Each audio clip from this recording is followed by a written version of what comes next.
Sapul po sa video ang pakikipaghabulan ng tatlong drug suspect na hinuli po sa bypass operation sa Tanza sa Cavite.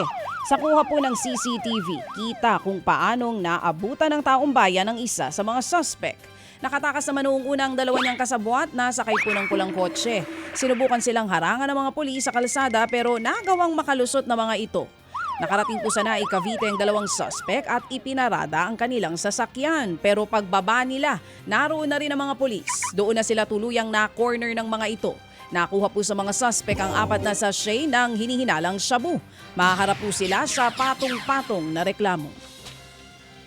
Samantala, arestado pong isang lalaking rider matapos hold upin ng isang senior citizen sa Quezon City. Sa kuha po ng CCTV, makikita ang lalaking nakaupo sa kanyang motorsiklo habang nakatambay sa gilid ng kalsada. Ilang sandali pa nga dumaan na po ang babaeng senior citizen. Pauwi na raw ang matanda matapos pong mamalengke nito. Nang makahanap ng tiyempo, sinundan ng rider ang babae. Hindi nakita sa video pero tinutukan daw ng kutsilyo ang matanda at saka tinangay ng rider ang 800 pisong pera nito.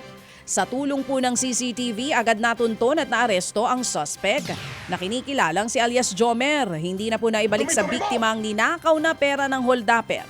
Tumanggi na rin ang suspect na magsalita sa nagawang krimen. Mahaharap ang suspect sa kasong robbery at paglabag sa Motorcycle Crime Prevention Act. Sa halagang 800 pesos, nakita niyo po yung ating monitor ngayon sa mga nakikinig sa radyo. O 800 pesos ang ninakaw, kulong, himas rehas agad. Baldero. Ay, mga nasa flood control scandal. Meron bang ganito? Wala pa ako nakikita ganito O, tamang ikulong ang mga magnanakaw pero wag yung maliliit na magnanakaw lang. Yung daang bilyong piso at trilyong piso ang kinulimbat, hayahay sa mga mansyon. Samantala mga kapatid, patay pong isang motor taxi rider matapos pagsasaksakin ng holdupper sa Taguig City. Humihingi ng tulong ang biktima ng makuhanan po sa CCTV sa Barangay Calzada, Tipas. Hawak ang kanyang dibdib na may tama na noon ng saksak.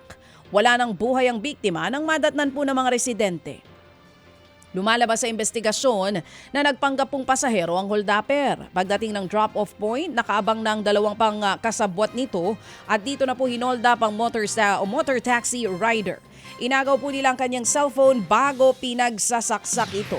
Arestadong 2 sa mga suspect kabilang ang mismong nanaksak. Tinutugis pang isa nilang kasabwat. Mga kapatid, para sa iba pang mga balita at impormasyon, sundan niyo po kami sa X, Instagram, Facebook at syempre sa TikTok, True Network PH. Mag-subscribe din po kayo sa aming YouTube channel, True Network. May website din po tayo, truenetwork.ph at pwede niyo rin po kaming mapanood sa Channel 19 ng aming True FM TV. Lagi pa rin makinig sa radyo dito po sa 105.9 True FM dahil dito, laging true sa'yo, kapatid.